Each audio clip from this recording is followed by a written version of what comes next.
को जब से याद है यही सिचुएशन है। गौशाला क्या गौशाला उसी कंडीशन में अपने आप को लेके चल रहा है। तो बीच बीच में लोग आते रहे। लास्ट टाइम हम लोगों ने एक बार उत्थान उठाया था, तो मुझे याद है मैंने भी 1000 रुपया चारा के लिए कि हर महीने हम देंगे। फिर कुछ दिनों तक वो कलेक्शन हुआ, फिर सभी लोग अपने अपने कार्य में व्यस्त हो गए।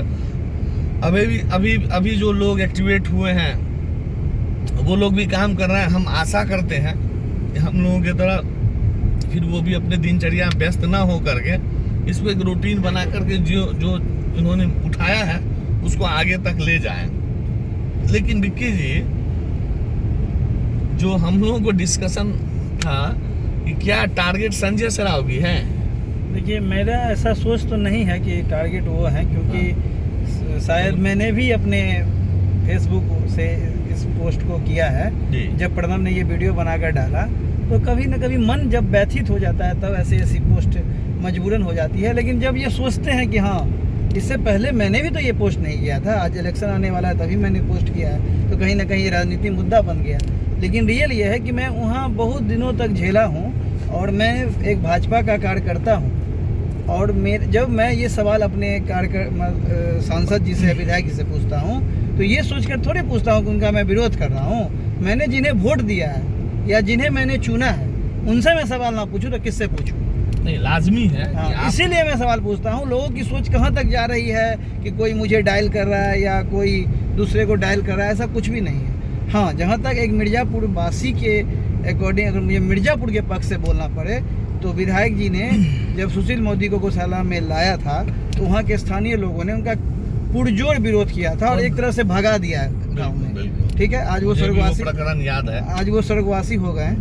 लेकिन फिर भी क्योंकि उन्होंने सिंपल वर्ड में बोला कि आप लोग अपने आप को सुधारिए, मिर्ज़ापुर वासी अपने आप को सुधारिए। ये बात मिर्ज़ापुर के लोगों को खराब लग गया कि आपके पास पावर दिया गया है भाजपा के कि आप वरिष्ठ व्यक्ति हैं, जैसे भी हमारे मंत्री जी हैं, एक वरिष्ठ व्यक्ति हैं, उनसे हम विकास की उम्मीद नहीं करेंगे। ऊपर से वो ये क्या बोलते हैं इनको, सर्वे जमीन की ही सब कुछ है। गौशाला की जमीन का जो दुरुपयोग हो रहा है उसका तो आपसे कुछ छुपा ही हुआ नहीं है। गौशाला कितना कैप्चर्ड हो रहा है, तो उतना बड़ा धरोहर अगर मिर्ज़ापुर बीच गांव में है, उसी से आप मिर्ज़ापुर के लोगों का ईमानदारी का पता लगा सकते हैं। फिर मिर्ज़ापुर के गांव से थोड़ा हट के जो जमीन का कैप्चर किया गया है वो कहीं ना कहीं उनसे हट के किया गया है, जैसे दिग्घी, इन सबों में जो गौशाला का जमीन का है वो मिर्ज़ापुर वासी नहीं है। तो वो तो सभी बाहर के लोग हैं, उनको कहीं ना कहीं इलीगल तरीके से उनको कैप्चर्ड दिया गया। वो कोऑपरेटिव बना करके बेचा गया, नहीं बिका फिर भी कैप्चर्ड है। वो एक ऐसा विषय है जिस पे अभी जाने की कोई जरूरत नहीं है, क्योंकि कायदे से तो जब ये मंत्री थे और अभी इनके हाथ में पावर है, तो मैं तो एक कहूँगा कि डीएम के साथ बैठ करके एक बार गौशाला की जमीनों का एकदम करके, क्योंकि गौशाला के पास इतनी संपत्ति है कि उसकी जो गाय की दयहीन स्थिति है वो सरकार को सपोर्ट कर सकते हैं। और अभी देख लेना, हाल फिलहाल में गौशाला की जमीन पर कैंसर का एक बड़ा सा अस्पताल खुला है, तो उसके बदले गौशाला क्या दिया गया? कुछ नहीं दिया गया, एक नाम तक नहीं दिया गया है गौशाला का, इसका मांग किया गया। ये तो प्राइवेटाइजेशन है एक तरह से, वो कोई गवर्नमेंट की तो है नहीं, शायद वो उसको मिला है, टाटा मेमोरियल को मिला है, तो उसका एक रेवेन्यू जनरेट होकर के वो मिलना चाहिए। और सबसे दुर्भाग्य की बात वो इन्हीं के समय में हुआ है, तो इनका लाजमी है कि इनका दायित्व बनता है कि ये उस चीज को करें।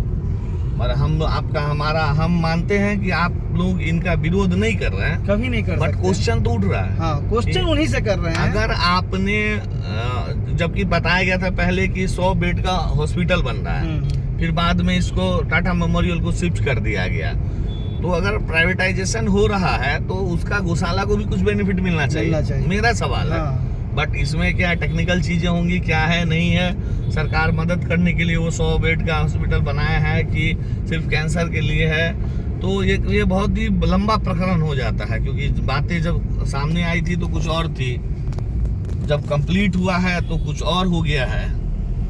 हम लोग खैर मुद्दे से बाहर ना जाते हुए गौशाला पे केंद्रित करते हैं अभी, क्योंकि ये लंबा विषय है। हम लोग बार बार इस पे चर्चा करेंगे, लोगों का ध्यान आकर्षण करेंगे कि मुद्दा तो मुद्दा है, बहस होगा तो जवाब सवाल चलेगा, क्वेश्चन आंसर होगा, उसमें किसी पे टारगेट किया जाएगा तो किसी को उसका फायदा मिलेगा।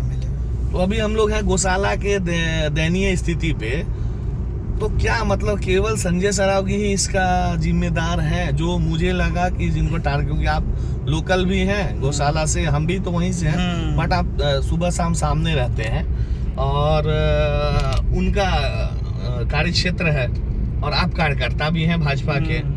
तो क्या मतलब ये एक सीधा टारगेट उनके ऊपर में है जो सही है, या हर वो आदमी जिम्मेदार है? प्रशासनिक पदाधिकारी सारे इसमें जिम्मेदार हैं, गौशाला अध्यक्ष जिम्मेदार है, गौशाला सचिव जिम्मेदार है, एसडीओ, नगर आयुक्त जिम्मेदार, क्योंकि नगर निगम के अंदर में वो चीज आता है। तो नगर निगम की भी एक बड़ी जिम्मेदारी बनती है। वार्ड काउंसलर हैं, वो लगातार आवाज उठा रहे हैं कि सेक्रेटरी को चेंज किया जाए, सेक्रेटरी उनको बनाया जाए।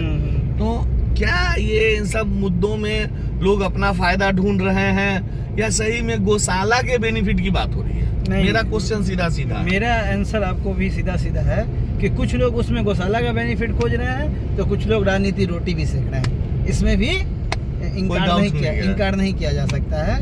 और कहीं ना कहीं जबरदस्ती विधायक जी को टारगेट किया जा रहा है, जबकि जिम्मेदार सब है। क्योंकि मैं फिर से बोल रहा हूँ, मैं भाजपा कार्यकर्ता होते हुए जब गोपाल जी ठाकुर चुन कर गए थे, तो उनको गौशाला के गाय की स्थिति को दिखाते हुए उन्हें एक एक चीज पत्र लेकर मोहल्ले वासियों के साथ में गया था।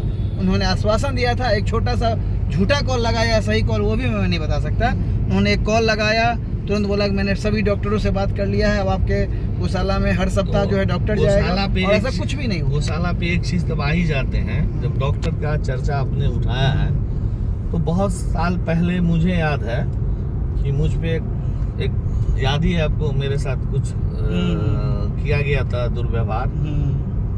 भगवान के दया से मैं सुरक्षित रहा, परंतु प्रकरण वही था।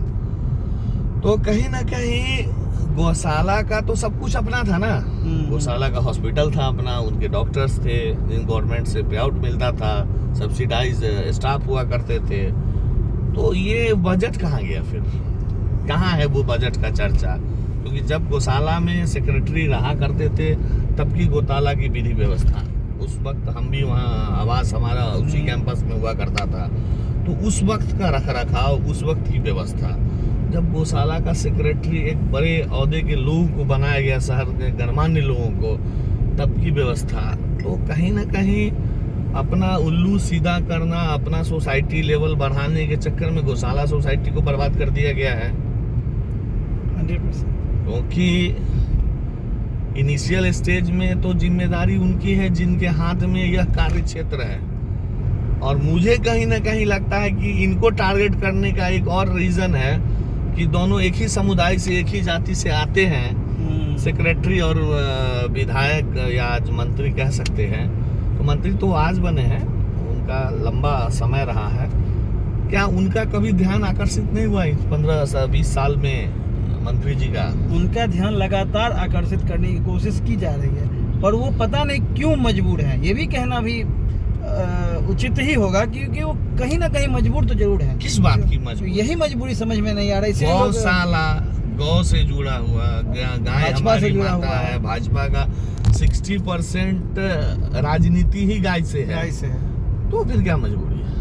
ये मजबूरी का कौन सी मजबूरी? क्या मजबूरी? इस गौशाला में चारा चोर का दर्द टारगेट कर दिया जाएगा आपको, वो मजबूरी है? क्योंकि वहाँ तो देना है, लेना कुछ है ही नहीं। तो कौन कहता है कि आपको वहाँ कुछ दर्द होगा? वहाँ तो बेनिफिट ही बेनिफिट है।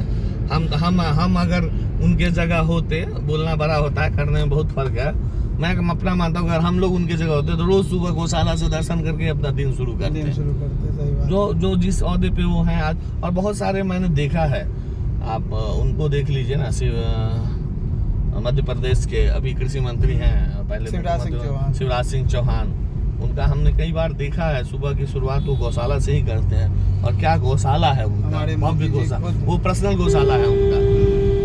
वो कहीं ना कहीं जब आपका पर्सनल नहीं है लेकिन एक गौशाला है, वहाँ किया जा सकता है। और इतना इंफ्रा है इसका जवाब नहीं है। आनंद जी, मैं अभी भी आपको ये प्रॉमिस करता हूँ कि जिस तरह से भी गौशाला के लिए कुछ लोगों एक्टिव हुए हैं, सक्रिय, उनके लिए तो हेड्स ऑफ, सक्रिय हुए, उनको हेड्स ऑफ है, लेकिन वो भी कहीं ना कहीं एक समय होकर जाकर रुक जाएंगे। जैसे हम आप भी स्टार्ट एक बार किए थे, याद है? आर्थिक कहाँ वो जाके रुकेंगे जब तक एक लेवल है। हाँ, जब तक एक मैंने बड़े भी दिया, ओहदे मैं से 2 बार दिया, आप 4 बार दे हाँ, दोगे, कोई 10 बार दे देगा।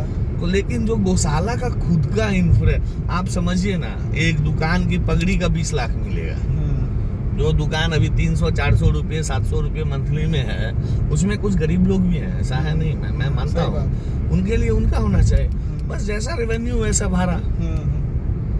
भाई एक आदमी का तो मैं नाम नहीं लूंगा, उसका तो इन मैंने गौशाला के इंफ्रा से उनका इतना बड़ा इंफ्रा हो गया है। अगर वो लोग भी चाहते कि ये सब चीजें खुल के सामने ना आए, तो कहीं ना कहीं उनको उठा लेना चाहिए था गौशाला का। सही बात है। या ये जो लोग आज एक्टिव हुए हैं, उनसे भी मैं एक रिक्वेस्ट करूंगा कि आप उनकी एक बैठक कराइए समाज के साथ में, और उनको एक टारगेट दीजिए। हम लोग जब दुर्गा पूजा का चंदा करने जाते थे, तो जैसा दुकान वैसा चंदा हम लोगों ने उसको सेट किया, और 3-4 साल बाद वो एक सेट हो गया कि नहीं ये आपको देना है, तो वो देते थे। तो जब दुर्गा पूजा सरस्वती पूजा के लिए किया जा सकता है, तो गौशाला के लिए भी तो बहुत जरूरी है वो चीज़। सही है, गौशाला के लिए तो वो सबसे ज़्यादा जरूरी है। तो कुछ चीज़ें हैं, बट मेरा ये मानना है कि उनको टारगेट करना कहीं ना कहीं गलत हो जाएगा। आपका कॉल आ रहा है, इस तो अभी हम लोग यहीं पे ब्रेक करते हैं, फिर आगे इस पे डिस्कस किया जाएगा। ओके।